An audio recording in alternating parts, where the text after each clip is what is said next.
brash, bald-faced blasphemy. Question everything. I find it extremely hard to imagine. Open your eyes. It is quite all right to be an atheist. The fastest growing group of people in the country has been measured as being those who have no belief or who are atheists. You don't have to be apologetic or quiet about it. Challenge the opposition and start thinking. This is the Thinking Atheist Worldwide. I'm going to be in Milwaukee on Saturday. We'd love a chance to shake your hand. I'm going to be out there invited by the Milwaukee Humanists. It's a special benefit called the Brew City Benefit. Alex Jules is going to be there, Aaron Raw, Kelly Wright, so many others. And it's a very special day. We all just hang out, and the proceeds are going to support the victims of rape and sexual assault, specifically the Rape, Abuse, and Incest National Network, also known as RAIN. I can't wait. It's going to be such a good day. If you can't attend in Milwaukee, you can still support it. I'll put the link with all the details and the donation links there as well in the description box of this show. But Milwaukee, Saturday, I will see you there, okay? So I was scrolling social media a few weeks ago. Mostly the same kind of stuff, you know, but you and I log on to Facebook and Twitter. We'll see, oh, look, there's a fair share of political posts. Here's somebody who said or did something outrageous, and here's a recipe, and here's a cat video, and here's, you know, a funny gag, and here's this, and here's that. Or you try to sift through all of the rubble to find the gems, to find the stuff that makes it worthwhile to use social media. I saw something, it just jumped out at me. It was a meme that was posted by Thomas Westbrook. He's better known as Holy Kool-Aid. I reposted it, and it prompted a huge, long discussion on my page. And I just thought here, as we kick off the month of April, it might make for an interesting show. So since I'm referencing Thomas, I figured I'd have Thomas join me here at the top of the show. Hey, Thomas, how's it going, brother? Fantastic. How are you? I'm good. Tell everybody what Holy Kool-Aid, the channel, is and does, would you? Holy Kool-Aid's a movement. It's a movement to promote curiosity. I think too many people are terrified to ask certain questions and to doubt or think outside the box. And I think as long as we do it within a framework of critical thinking and using scientific skepticism, curiosity is a good thing. And I want people to dare to be curious, but at the same time to not fall into cult-like ways of thinking, you know, to avoid drinking that Kool-Aid, so to speak. So you posted this meme on the internet, and I shared it, and we just got a bunch of great responses. But where'd this come from, man? Well, so this was initially posted by Atheist Worldwide, which is, it's a massive growing Facebook group that has over 20,000 likes. And one of the members, I'm an admin of the group, I can't actually take credit for the meme though, but it's this image of this screaming, you know, temper tantrum, and it says, name some response that you hear a Christian use when they're losing an argument. You hear this quite a bit and have a few answers of your own to that question, right? Oh yeah, just about everyone in my family is religious, and, you know, I spent years in the Bible Belt. I was a missionary kid, so I've heard everything from, you're taking that out of context, to, you know, you just have to have faith and God will reveal himself to you. Is this just them running out of ideas? Well, I think there's only a limited number of responses, and we've heard them all. If there was a legitimate argument for, you know, these religious beliefs, then I would love to hear it. And I've been waiting on the edge of my seat for years now for an original response, because all of the old ones have already been answered. You know, I've heard so many, you know, the cosmological argument I've heard a million times, you know, the fine-tuning argument. Each one of these come up again and again and again, and they've been debunked so many times. The one that gets me is, read this book. Yeah, like this one book will answer all your questions. I'm fascinated by the idea that the perfect book requires another human written book to clarify and explain it. I just never got that. Instead of, hey, read the Bible, they're like, you need to take an exegetic look by delving into the work of this human apologist who will then explain what God is trying to say. And I think to myself, that makes no sense to me. Exactly, and I've used this comparison before, but I grew up in the Muslim world, And whether it's the Bible or the Quran, you always have someone who says you need to have either, a PhD in Islamic studies or in theology or philosophy or something in order to be able to actually understand it. You're just a layman. You can't grasp it. But my response to that is, well, hey, look, a newspaper editor knows that the average person, the layman, reads at maybe a 9th grade level, if that. And so they tailor their newspaper accordingly, and they write in such a way that anyone can understand it. Now, you'd think that if God, who writes this perfect book tailored to mankind, if he's the omniscient, all-knowing God of the universe, you would think he would know that and tailor his holy book accordingly. And the Bible also turns around and tells us that the Lord works in mysterious ways while also declaring he's not the author of confusion.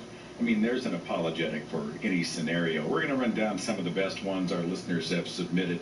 Real fast, tell everybody how to find you online. Thomas Westbrook. Most of my work is in very bite-sized, easy-to-consume, cartoon format videos on Holy Kool-Aid, on the Holy Kool-Aid YouTube channel. You can find everything on my website, holykoolaid.com. And I'm actually in the process of launching a new podcast called The Here and How, which examines big ideas and scientific discoveries with 2 other YouTubers, Rachel Oates and Rationality Rules. So that's going to be fun. Well, good for you, and best wishes on the new endeavor. Thanks for kicking off the show idea. Just a nice distraction for us, a chance to vent. And I'm sure our paths will cross here on the convention circuit real soon. Okay, my friend? Absolutely. Hey, Seth, thank you so much for all that you do.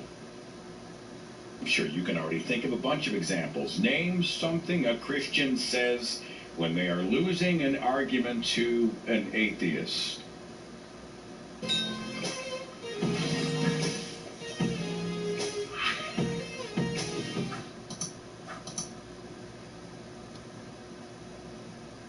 I'll just walk over there in a minute. I just want to talk to this guy. Can I ask you a quick question? Yeah. This is Pastor Steven Anderson, standing in the parking lot of the Make America Straight Again conference held in the Orlando area on the anniversary of the Pulse nightclub shooting, an attack on a gay nightclub that killed 49 people. What's the goal? What's the main purpose that you're trying to accomplish with this conference? Of the conference? Yes. Well, it's just to basically be a voice giving the other side.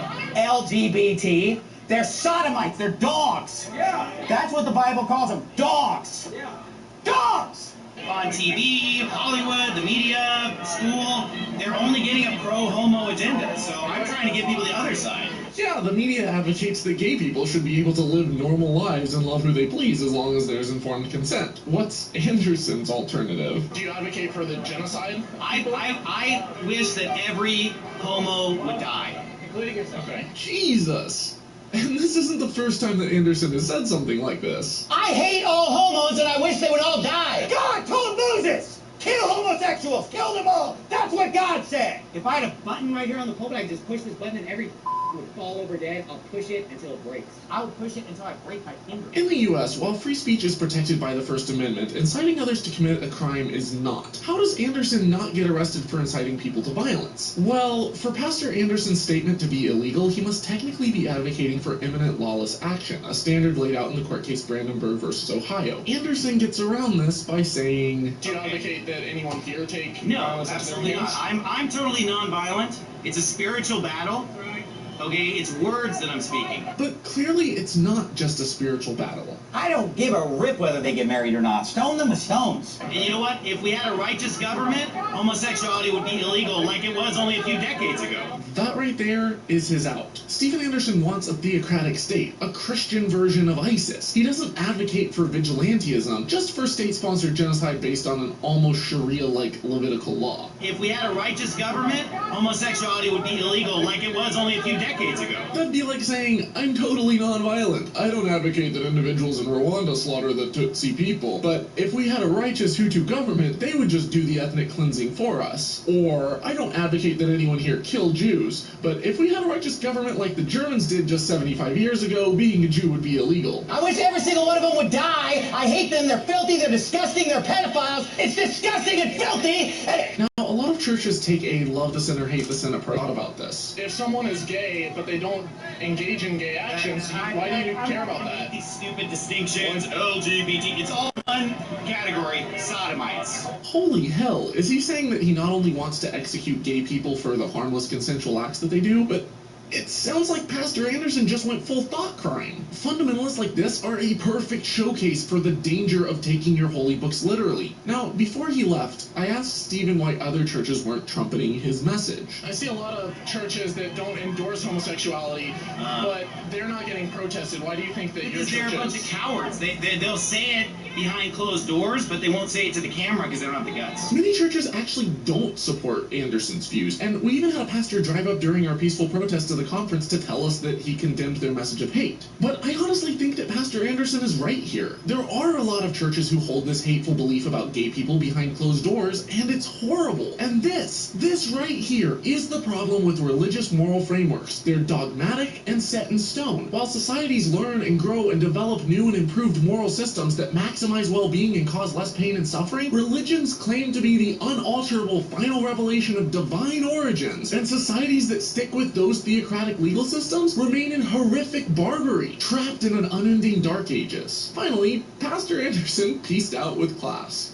Sorry, freaks, I gotta go. Get AIDS and die. This is actually an extremely common trope of the NIFB, that AIDS is God's punishment for gay people, because heterosexual couples never get AIDS. Guess what, Pastor? You know who has the lowest rate of AIDS? Lesbian women. Also, did you know that in the 1970s and early 80s, thousands of hemophiliacs, which are people with an inherited genetic condition who bleed excessively because their blood won't clot properly, they received blood transfusions infected with hepatitis C or HIV and became infected. If HIV is God's punishment for gay people, then his incompetence and lack of foresight had significant collateral damage. So much for omniscience. And on the STD note in general, you know that we have vaccines, cures, or treatments for almost every major STD now, and that the widespread use of antiretroviral drugs, condoms, and pre- and post-exposure prophylaxis are decreasing the spread of HIV infections and helping infected people combat the virus and live normal lives? At the current rate of advancement in research, within the next 2 decades, AIDS will most likely be a thing of the past. Where's your God now? Stephen Anderson's position isn't based in science. He repeatedly uses scare tactics and misinformation to stir up hatred against the LGBT plus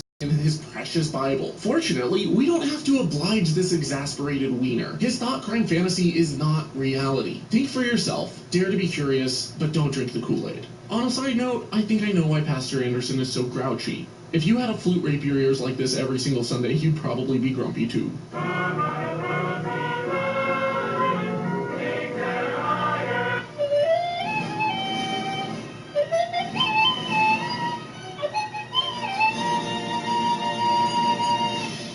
Before you go, this video that I made was actually flagged as hate speech by YouTube's algorithms because I used a few clips of Pastor Anderson's sermons that had been previously flagged on other channels. This happened over a week ago, and my video wasn't even public. It was unlisted, and it got instantly brought down. I appealed it, but YouTube staff still hasn't reviewed it, so I made a few changes and am re-uploading this, hoping that I don't get a strike from this one. But I feel like videos like this are extremely important, so I'm willing to risk it. That said, every video that I've put out in the last 2 months has been demonetized, meaning YouTube will run limited or no ads on it, which affects my financial ability to do this full time, because apparently advocating for the rights of the LGBT plus community or talking about the science of abortion is too controversial.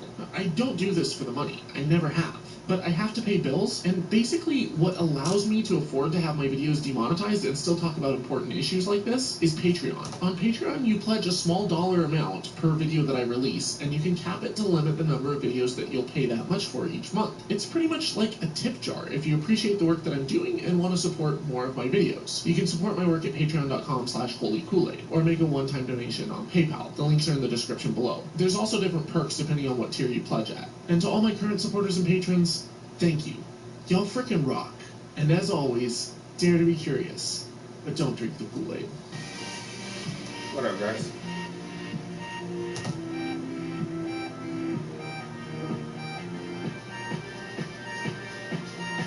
Dare to be curious. Don't drink the Kool-Aid. Holy Kool-Aid. Alright, I like this dude channel.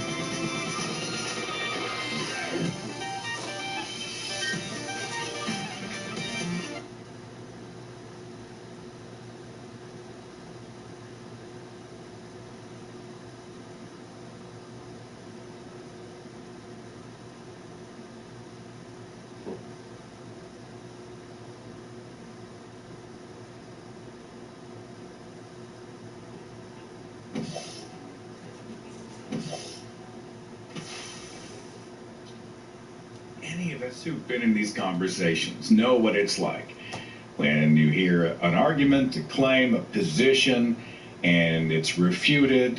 You provide them the evidence or resources where they can find the evidence. You counter with some reasonable piece of information, and then they blink and they move on to the next thing and the next thing until finally they sort of run out of ammo. Right? They've gone through the short list of apologetics that they carry with them, and they just start to vibrate. And then they say this.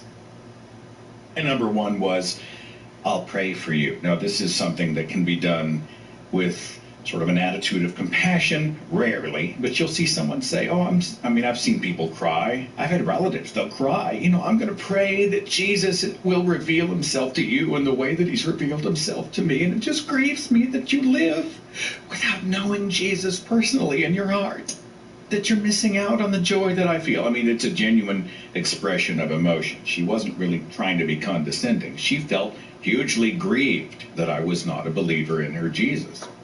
Most of the time, though, when I'm in a discussion and they say, I'll pray for you, this is, like a jab. I'm going to pray for you. You know what? And they're usually walking away. I'll pray for you. I'm praying for you. You need prayer, son. I'm going to lift you up in my prayers, knowing that one day you will come to your senses. That's how they say, I will pray for you. A close second was the response, well, one day you will see on the day of judgment. Every knee is going to bow. Translated, you just wait till after you're dead. It is not really a position at all. Wait till you're dead, and it's too late for it to be proven to anyone else who is not dead. One day when you die, and these come in various flavors. Some people say in an indignant, superior way, but still because they care, they say one day you'll see. Every knee will bow, and one day you too will bow before Jesus and have to give account, right, on the day of judgment. And other people threaten you with it. One day when you're burning in hell or on fire, and I'm up there in heaven, think of this conversation and wish that you would come to Jesus. So it's a threat. It's a threat. Lost the great Stephen Hawking last month. Very big loss of such a keen mind. I tried to read A Brief History of Time, and it was so thick. So I bought A Briefer History of Time, which is kind of a simplified version for people like me, for civilians, which allowed me to play along in Hawking's world. I would encourage you to do that, because some other people said, I respect Hawking, but he made my brain explode. So A Briefer History of Time is a great resource if you're looking for sort of a toe in the water. But as soon as Stephen Hawking's death was announced, many Christians went public and just started saying that Stephen Hawking was an atheist in life, but he believes in God now.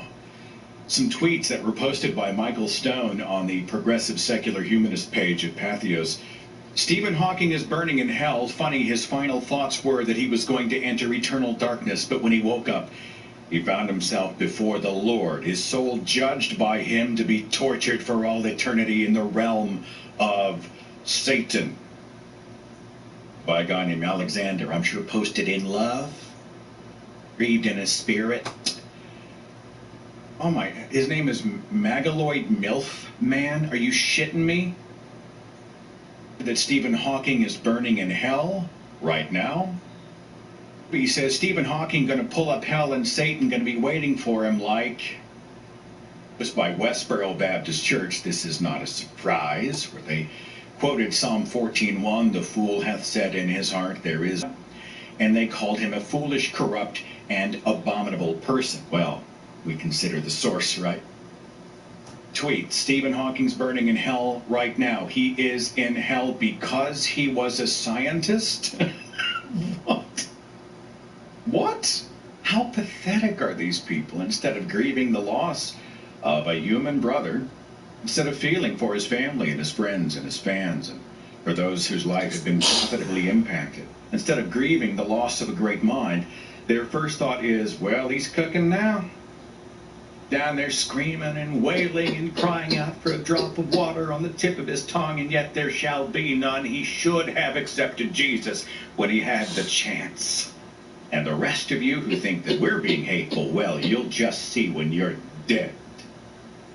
Then begin to tell me that this flavor of judgmental, petty Christianity has some kind of a moral high ground. Start. Time and time again when they've had discussions with believers like Michael, who said, you know, I just better than yourself. I mean, look all around you. Who did all of these things? Where did it all come from? A personal truth is now exclusively theirs and doesn't relate to anybody else. You know, it's true for me. It's my truth. I don't get this.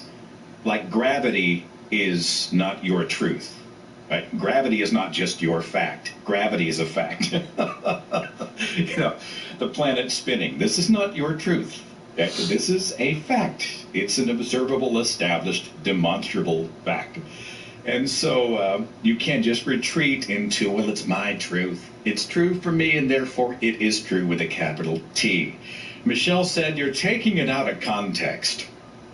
It's always fun when you're talking about things like slavery and slave torture in the Old Testament. You bring that up and you say, why would God ever condone and even command slavery, the buying and selling of human beings as property? Why in the world would that be okay? Well, he took it out of context. Context, it makes total sense. Either that or it's indentured servanthood. Have you heard this one? So it's okay to beat, it's okay to torture your indentured servants so that they're unconscious for up to 48 hours. That's totally fine in the proper context. This one submitted by Joseph. Even if you don't believe in God, believes in you, which in my opinion is in the Hall of Fame of superior and condescending platitudes. You just have faith in science. I know because the Spirit is in me, or the Lord is in my heart. I have a personal relationship. It's not religion. It's a relationship. You're criticizing religion. You're talking about a religion. I'm talking about a personal relationship with my Lord. Walking away, just turning 180 degrees and walking away from the fundamental texts of their own religion. Just, you know, the Bible is just, I don't get caught up in the Bible. I have a relationship with Jesus. Well, wait a minute. Where did we get Jesus? Well, we got him from the Bible. But I don't hold to all of that, all the details and things. You know, my Jesus does this.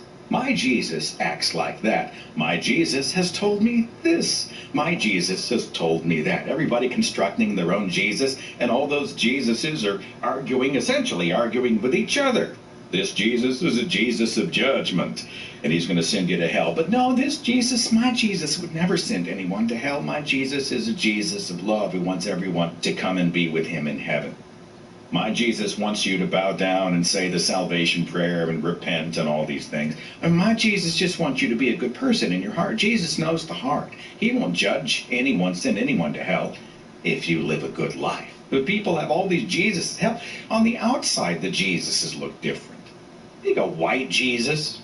Yeah, he was born in the Middle East. He's a white Jesus. There's Mexican Jesus. There's Asian Jesus. There's black Jesus. There's Jesuses of all shapes and stripes representing the cultures that are promoting them, and they all look different. All had another good one. Well, you need to respect people's beliefs. This is supposedly another conversation stopper. You know, you just need to respect people's beliefs. Like, no. Respect people, most people. You don't have to respect their beliefs. You believe the earth is flat?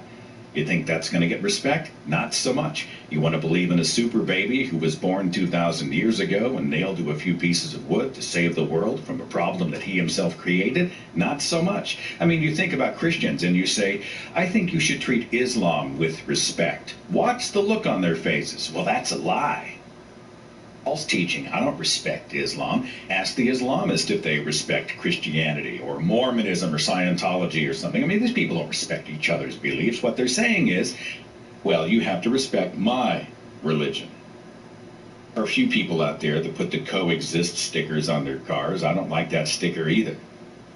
And frankly, religion is designed, most religions, especially the monotheistic religions, they're not designed to coexist. Certainly Christianity and Islam, they're designed to be a great commission, to spread, to convert, to dominate. And to all the world preach the gospel to all the nations, baptizing them in the name of the Father and the Son and the Holy Spirit. Go out, find people, preach the gospel, share the good news, make converts. Let's make the world a Christian world. We see right now Islam saying, let's make the world an Islamic world, often under the threat of pain or death. These requests for respect by the various religious people, you'll find out what they really want. They don't necessarily want all religions respected. They just want preferential treatment for their own. John posted something about the worldview. Your worldview doesn't make any sense as an atheist. Where does this one come from? Like, atheism is not a worldview. The word worldview is actually, in many ways, used as a religious term. I mean, you'll find it used very often in the church. There's a college here, Oral Roberts University here in Tulsa, Oklahoma. They have a class called Christian Worldview. Holy shit, they're going to tell you what your worldview is. So much right. The title of the class itself is wrong-headed. Minnows go in there and these people tell them, this is your Christian worldview. Well, atheism is not a worldview, despite what the apologists so often say. And Hams and the Lee Strobels and the William Lane Craigs and whatever. Atheism is simply the disbelief in gods. I do not believe in gods. Everything else is up for grabs. Our atheism can and often does inform how we approach the rest of the world, but atheism itself is not a worldview. It's just not. Find atheists across the cultural spectrum, across the political spectrum, and if you think atheists are all just a bunch of sheeple who get together to high-five and pat each other on the back and walk lockstep in total agreement, get 5 of them in a room and ask them a question about almost anything, okay? You do not find people who are skeptical, usually skeptical about religious claims, who came to their non-belief because they analyzed it and realized it was a bunch of crap. You don't get these people in a room and have them automatically just fawn over each other. You will find people who pride themselves in critical thinking, and they will go head to head. They will argue about anything. Hell, we recently had a great podcast talking about Star Wars: The Last Jedi. You get a bunch of skeptics in the room to talk about Star Wars. They're not going to agree. So the idea that we're all having the same worldview, worshiping at the altar of atheism, is just bogus. And it's a great example of how religious people insist on talking in religious ways, using religious language, right? We have a convention at church. If we listen to a speaker who's behind a podium or on a platform, well, they're a preacher. Does any sort of fundraising for organizations, atheist organizations like American Atheists or the Secular Student Alliance or whatever. Well, that's a tithe that you're giving to the Church of Atheism. Like Anthony Magnabosco is out there doing street epistemology, trying to disabuse people of their faith, asking why they believe what they believe, getting them to think critically about what they may have previously assumed. Well, in the eyes of the religious, Anthony is an atheist preacher. The gospel, the good news of atheism. This is how religious people think. This is how they always want to try to form non-religious things into religious language. That you just have to take it on faith. Rosie said, God works in mysterious ways. Yancey said, if I'm wrong, I've lost nothing, but if you're wrong, you've lost everything. Of course, this is Pascal's wager, and it's not a statement of true belief or conviction. It's a poker bet, right? Well, you know, just in case. I mean, I don't want to go to hell, so I'll believe in God, which is weird because beliefs aren't formed like that. Like, you don't choose not to believe in gravity. You don't choose not to believe that the sun won't rise tomorrow morning, right? These beliefs are already there. It's what you declare that you believe. Will said, I've never met an atheist on their deathbed, a version of this being, there are no atheists in foxholes, which is total crap. Posted the answer from the religious who run out of options and run out of ideas. They say, you're so arrogant. You think you're the only one? You think that nothing created you, that nothing's bigger than you? This is the assertion that's out there. We don't declare that. Like, by saying I don't believe in God, they say that we think that we are a supreme being ourselves. That's not what we're saying. In fact, I think atheism is actually a great informer of true humility when you realize you live as a speck upon a speck in a universe that doesn't really care whether or not you exist, and that your life is finite, and you're not going to go off to Xanadu or Nirvana or whatever you call heaven and get a mansion and jewels in your crown and constant music and pearly gates and streets of gold and eternal reward and all these types of things. When you realize this is it and the universe is going to exist long after I'm gone and it is what it is, that is a ticket to true humility. I'm going to take a real short break. When I come back, I'm going to talk about this article that appeared in Fox News a couple of weeks ago, saying that today's atheists are bullies and that they are doing their best to intimidate the rest of America into silence. Now, you think you've heard Fox News propaganda? Brace yourselves, my friends, because I'm going to get into this series of straw men right after this. What if you could get your contact lens prescription renewed and order your contacts at home using your light? I took the driving and out on the tennis court, etc. This seriously beats the actual office visit, which usually chews up my whole morning. And since you and I can order whatever contact lens brand we lot and free shipping, Gypiotic full eye health contact lenses when...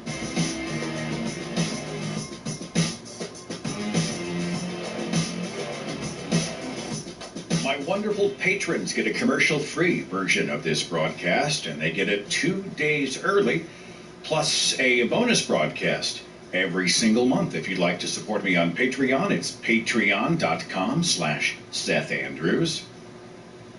You see that article in, well, you may not read Fox News. It was brought to my attention because it was so batshit crazy. It was an opinion piece from the 20th of March, I guess, named Anthony DeStefano. He'd written a book called Inside the Atheist Mind, asking the religion of those who say there is no God. Now, hang on. And I are on the same page. We can already smell what Sybake would call the fuckery.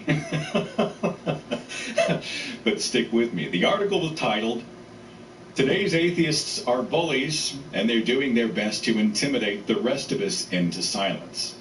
And he goes into just one straw man after the other. Atheist billboards encouraging people to skip church and enjoy the day on their own terms. This is an attack on Christianity.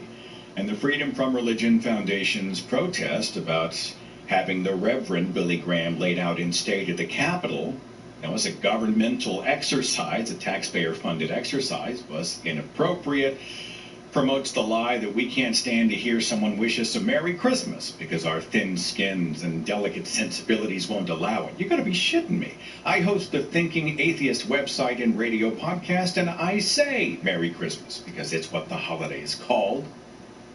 Just X was religious, therefore religion is validated. It's the typical names we're used to hearing. Stalin, the atheist, guilty of genocide. Pol Pot, the atheist, guilty of genocide. And yes, Hitler, the atheist, guilty of genocide. Between 1900 and 2017, approximately 150 million people killed by atheistic political regimes. Oh, it's just awful. That said he was speaking to a guy, man who said he refused to respond to foolish and unlearned questions because they only engender strife. I remember Cy Ten Bruggencate, the apologist, saying to Matt Dillahunty that he doesn't engage in Bible study with atheists. It's stupid. It's stupid if you believe the words of the Bible. 1 Peter 3:15. But in your hearts revere Christ as Lord. Always be prepared to give an answer to everyone who asks you to give the reason for the hope that you have. Be prepared to give an answer to everyone, and that includes atheists. Earl, do you convince an atheist the Bible is true if you never get into the reading of and the analysis of the Bible itself? I mean, the argument makes no sense. Posted a classic response. Well, that was all Old Testament. We're under the New Covenant. We're under the New Testament now. Of course, when you ask them to quote scriptures about their opposition to, say, homosexuality, where do they go? The Old Testament. About the Ten Commandments, you know, many of them. They have some version of the Ten Commandments posted, even in their homes, certainly in their churches, the Ten Commandments. Is that Old or New Testament? Oh, wait, the Old Testament is now obsolete, so we throw out the Ten Commandments, okay? So, said she had heard Christians say it's true because the Bible says so. A few other classics. Hate God. You're angry at God. God's ways are higher than our ways. His ways are not our ways. Devil whispering in your ear. It's an attack of the evil one. Don't succumb to the devil's ways. Trust your source. I don't trust your evidence. Oh, you were a Christian and now you're an atheist? Well, you were never a true Christian to begin with. No one who had truly accepted Jesus Christ could ever walk away from his love. Something come from nothing. Think we came from monkeys. Of course, once you try to explain things like common ancestry, they just glaze over or walk away. Sorry, someone hurt you. Only someone who'd been genuinely hurt in their life would manifest such negativity in their heart. Which is a way of discrediting the messenger, right? Somebody out there gave you a bad impression of what Christianity is, what we are, what we do, why we do it. Someone hurt you, and now you have a bent to broken. You have a distorted view of Jesus. Doing it wrong, you're going to need the guidance of the Holy Spirit for all of this to make sense, which makes no sense to me because, of course, you have to accept Jesus Christ and then have the Holy Spirit as a byproduct of salvation. If you need to be saved in order to understand the Bible to get saved, this makes no sense. It's become kind of a game in my own life to sort of see how long it takes for the religious person to say the word Hitler. It happens all the time, especially with my mother and father. My mother likes to throw out Hitler. Hitler, Stalin, Hitler, Stalin, Hitler, Stalin. If you reveal to her the facts that, well, you know, actually Hitler was raised Catholic and embraced Christianity and invoked God in Mein Kampf and believed he was doing God's good work, blah, blah, blah. I mean, he was a madman, but he was not an atheist. She won't accept even Hitler's own writings and quotations invoking the name of God. No, in her mind, he was an atheist. An atheist are evil, and that's just the way it is. Going on and on and on and on and on. Our relationship's kind of been off and on over the years. I saw my parents was at Christmas, actually. Really talked to them very much, but, you know, they were there. The house filled with people. And had a really good time. We're sitting around.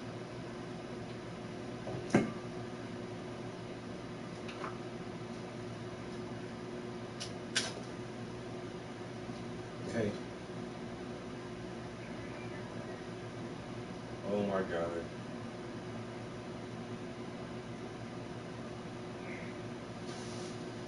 Oh boy.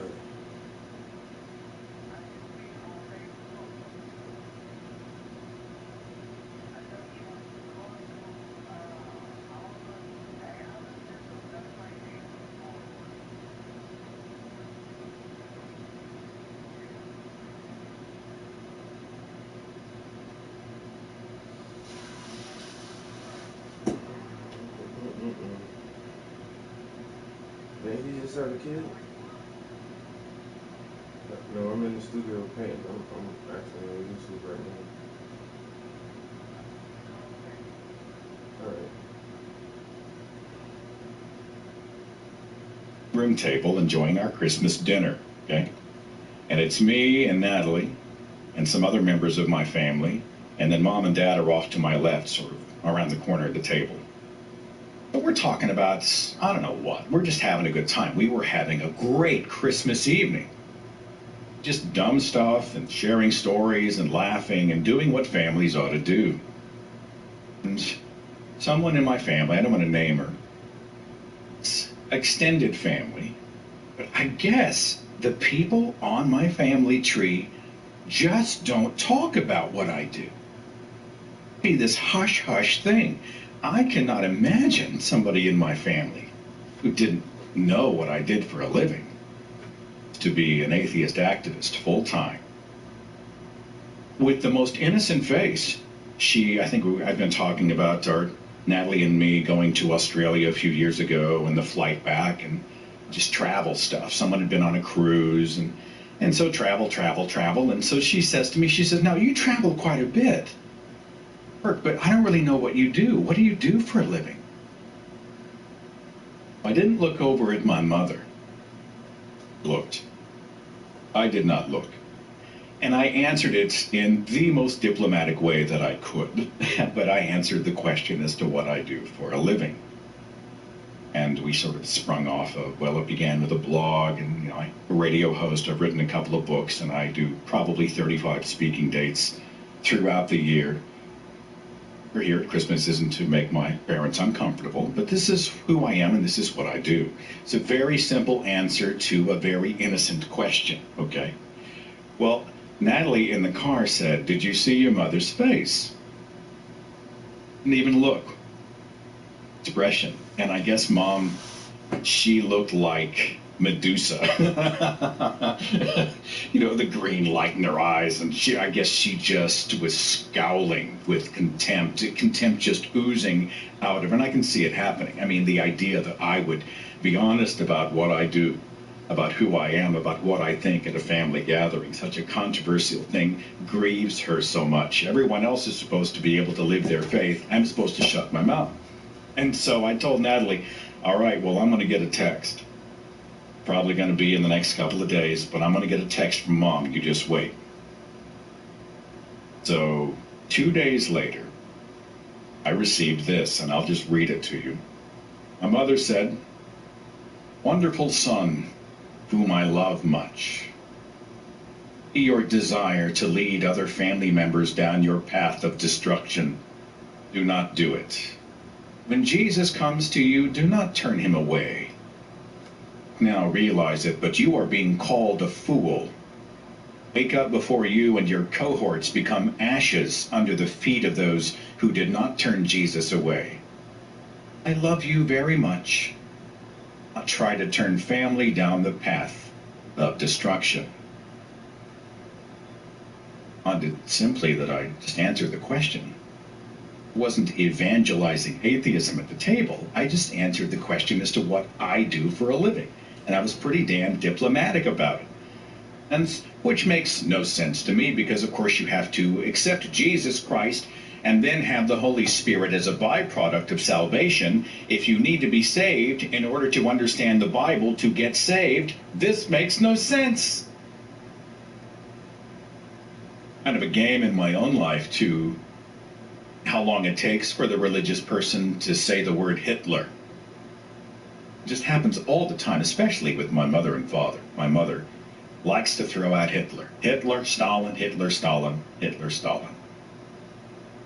So if you reveal to her the facts that, well, actually Hitler was raised Catholic and embraced Christianity and invoked God in Mein Kampf and believed he was doing God's good work, blah, blah, blah. I mean, he was a madman, but he was not an atheist.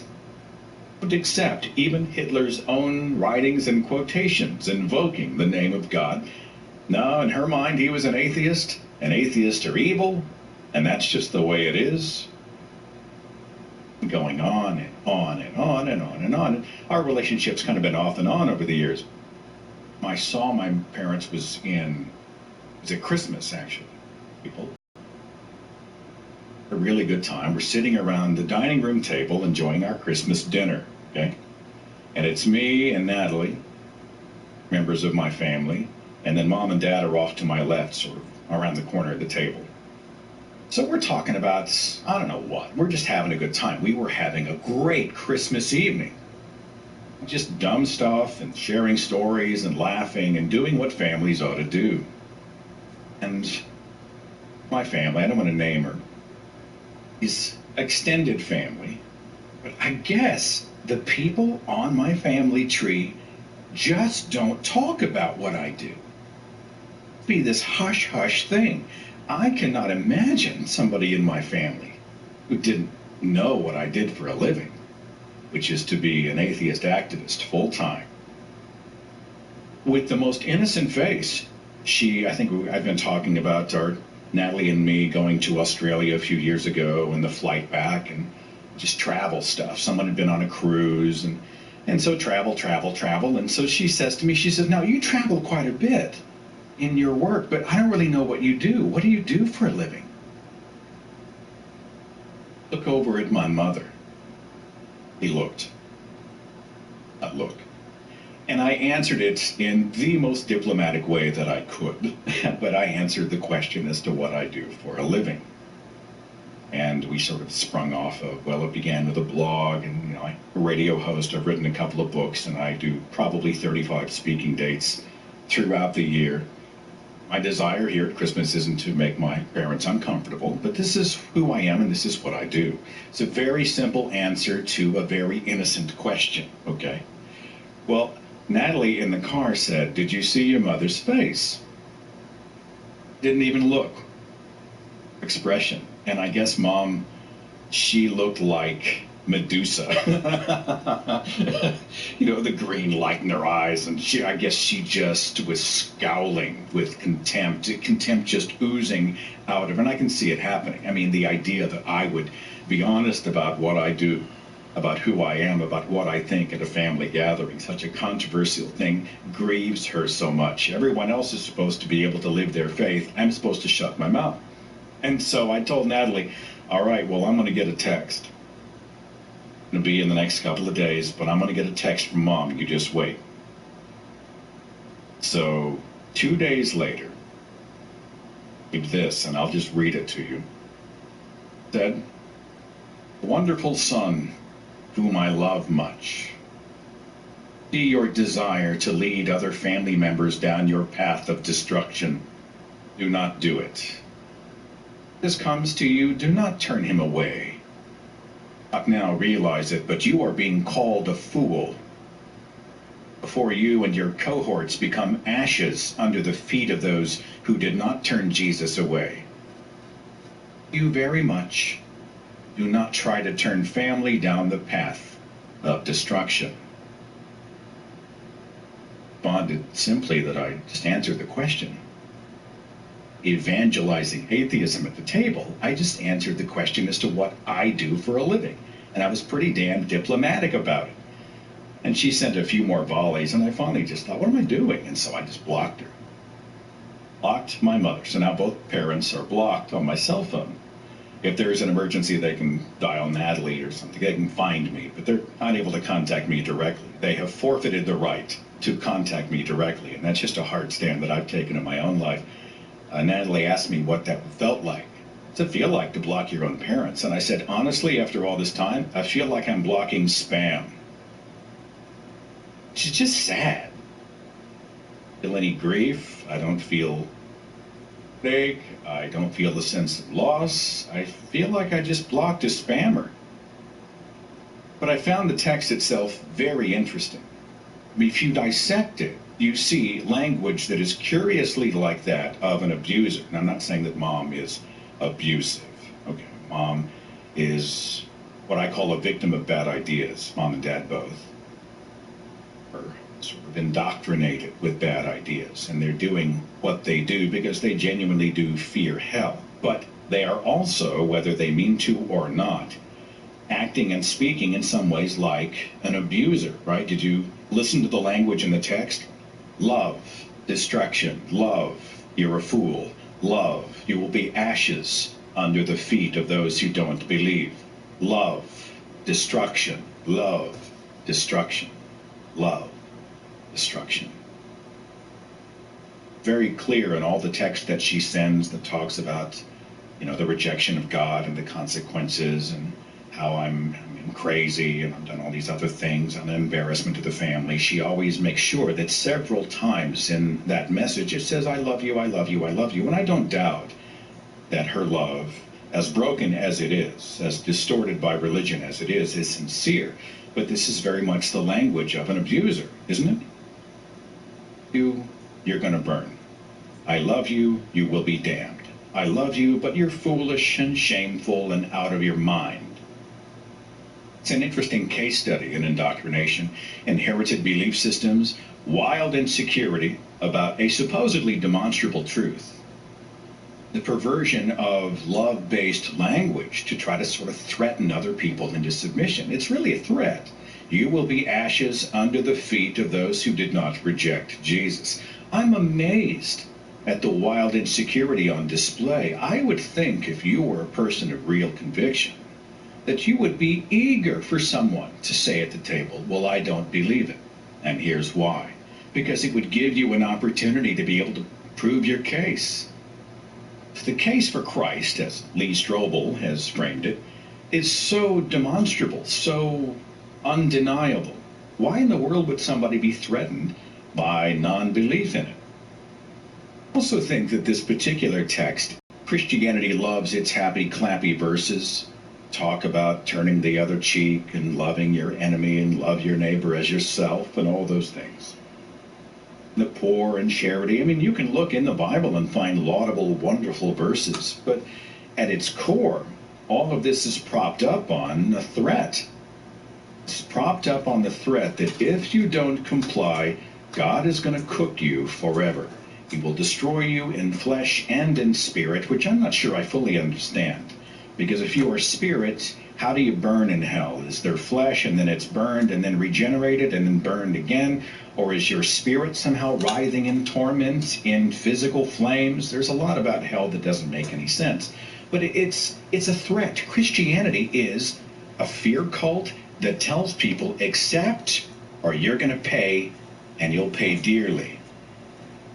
Say that to any of these Christians who are tossing out the platitudes. God is love. You may not believe in him, but he believes in you. For God so loved the world that he gave his only begotten Son, that whosoever believes in him should not perish, but have everlasting life. If you bring up the fact that the reason we would perish is because Jesus would himself perish us, they just plain can say God is love.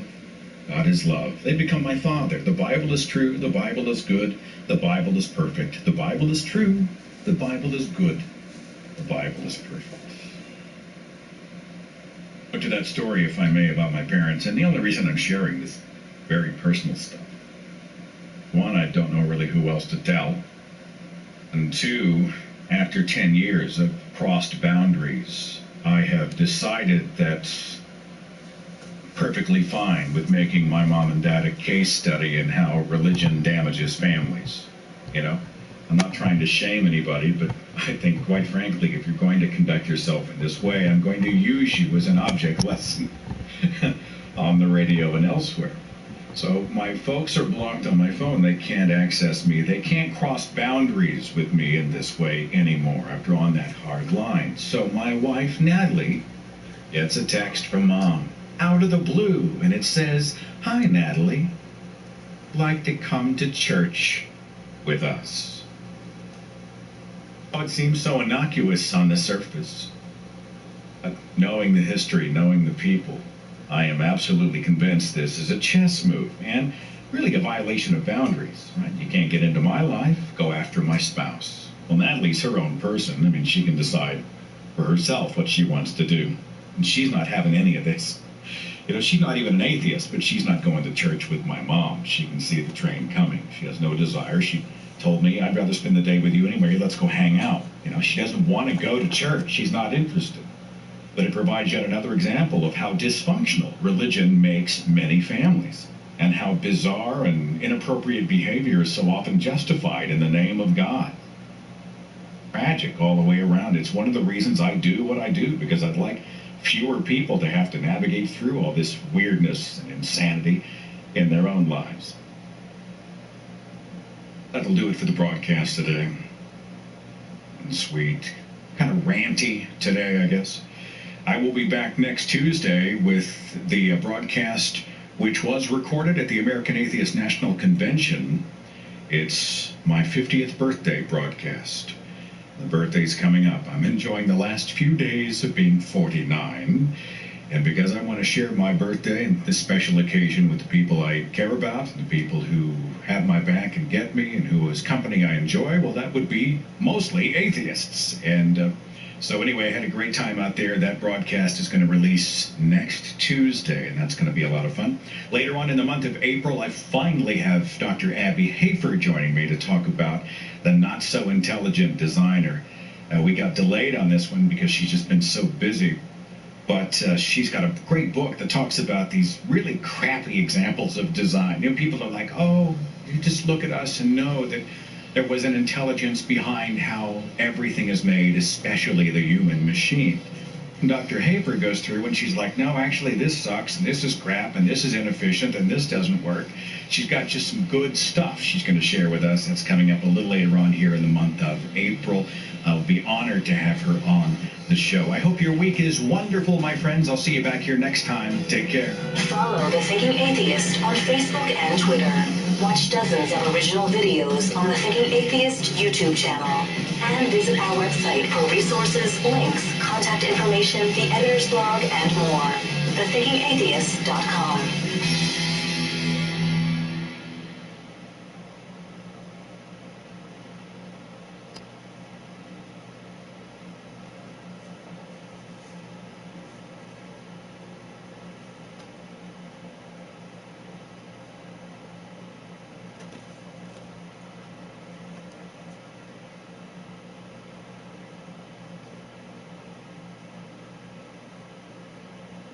Every additive, booster, detergent, and seal conditioner gets tested right here to prove it's good to go in your engine. I always wanted to learn how to play the guitar, but the beginning seemed so slow and frustrating. With Musician, practicing became motivating and fun. It gives me real feedback on how well I'm playing, and in just 1 week, I've learned more than I did in 3 months on my own. It's simply awesome. Musician is your personal guitar tuner. It guides you with step-by-step.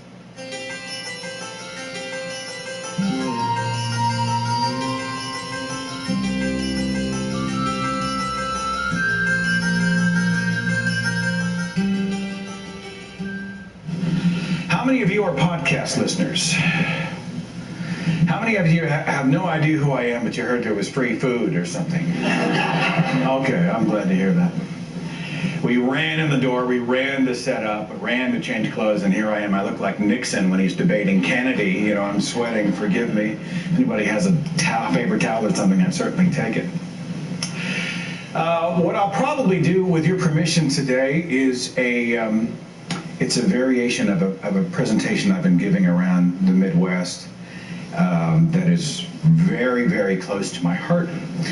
It is something that is, especially since fall of last year, has really been on my mind, and it has to do with the targeting of kids. So we'll probably do that with your permission if you guys want. I don't know how long we have the room in, but 4 days? No, this is not Jonestown. There'll be Kool-Aid at the exit, everybody. Thank you for coming. Bless you. Thank you. Did you guys catch that Christian in me popping out at random? Bless you. Thank you. Oh, thank you. And then we'll do a little, I'm not sure I like the word Q&A as much as I do just dialogue. Let's just chat.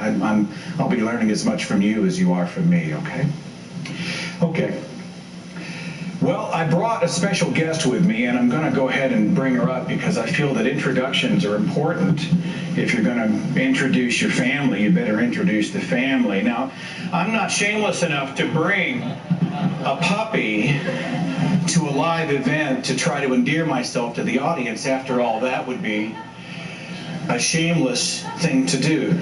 But this is my radio co-host. Her name is Tootsie. I did not name her. She sits in my lap very often as we do the shows, and sometimes at the most inopportune time, we'll be doing maybe a very serious topic. We're talking about grieving without religion, or we're talking about something heavy like politics, and at the most meaningful, heartfelt moment, somebody will ring the doorbell, and this dog goes into orbit. And it just completely takes you out. But anyway, she travels with us, and so she came with us this weekend, and I wanted her to say hi. So everybody, hi, nice to see you. Anyway, do not tell the building establishment that there's an animal in here. This is a service dog. Dog is here to serve somebody. It's funny, I'm a big dog person. I came from German Shepherds and Great Danes, and I remember thinking, that's not a dog. And Natalie was like, Natalie, baby, that's not a dog. It's like a hamster. It's like a guinea pig gone horribly wrong. It's something that's not a dog. And that dog freaking stole my heart. And now I'm like that, you know, those new parents who have the baby that won't ever touch the ground. Oh, give me that. No, don't let her do this. Don't let her do that. I find myself doing that with the dog. I'm totally shameless. Before we left, the cat really wanted to come, and I snapped this photograph on my phone.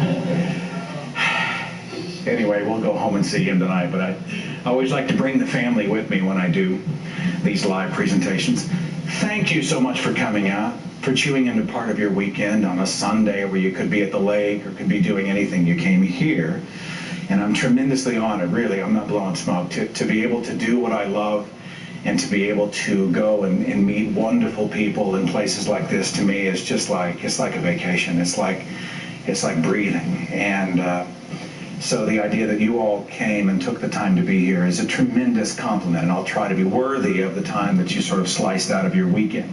Let's begin. He is a hero for our generation.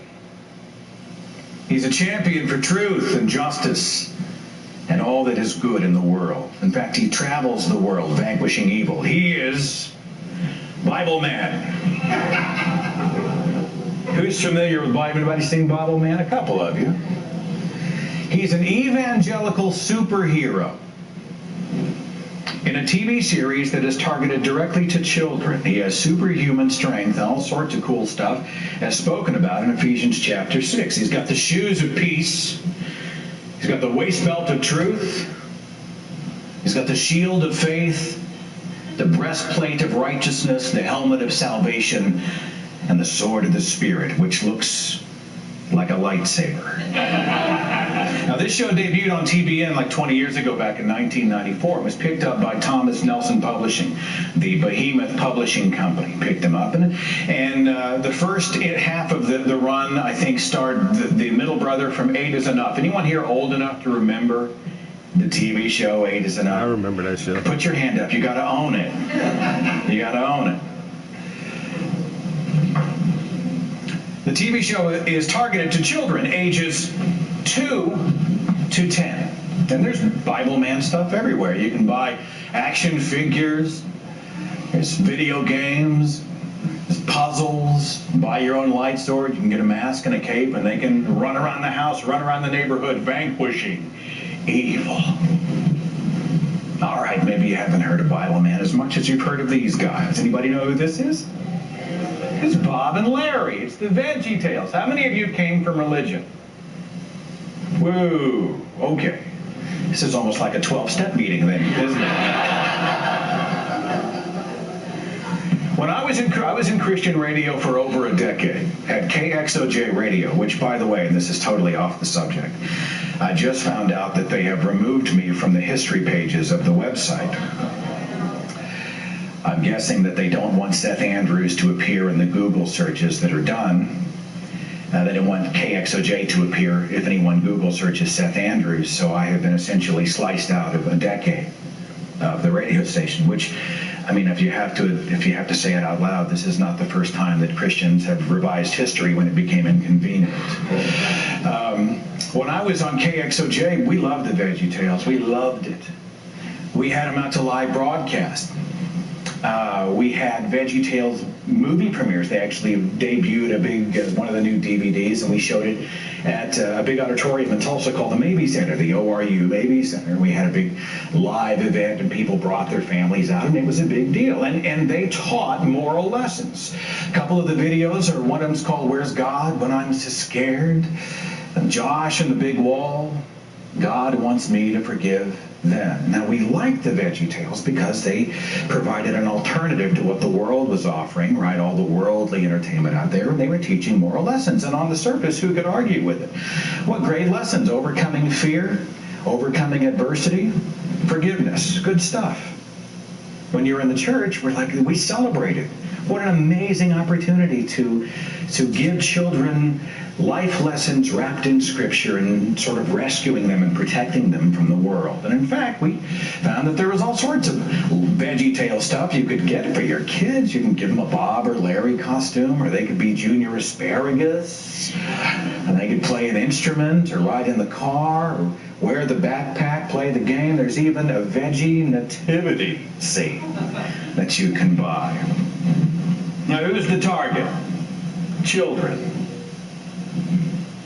Churches are really, really in fast forward when it comes to the targeting of children. This is an environment designed for children's church. Now, those of you who, like me, grew up in church, remember what kids' church was like. And if you're old enough, kids' church was what? You had a room like this with probably some metal folding chairs, maybe a felt board. We sang songs. They might have puppets. They might have this or that. But anymore, this is becoming children's church, themed environments that are targeted to attract young people. Here's another one.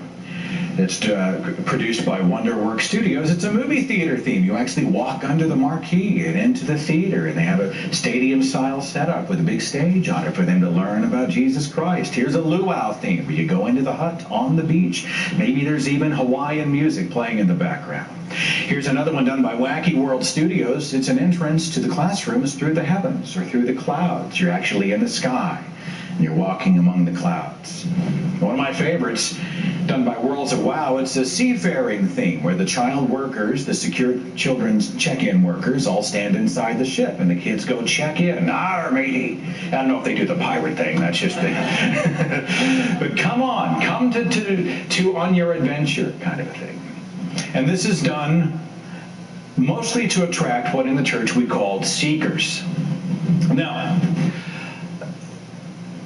young parents, when I was in Christian radio, we used to target young families for this reason.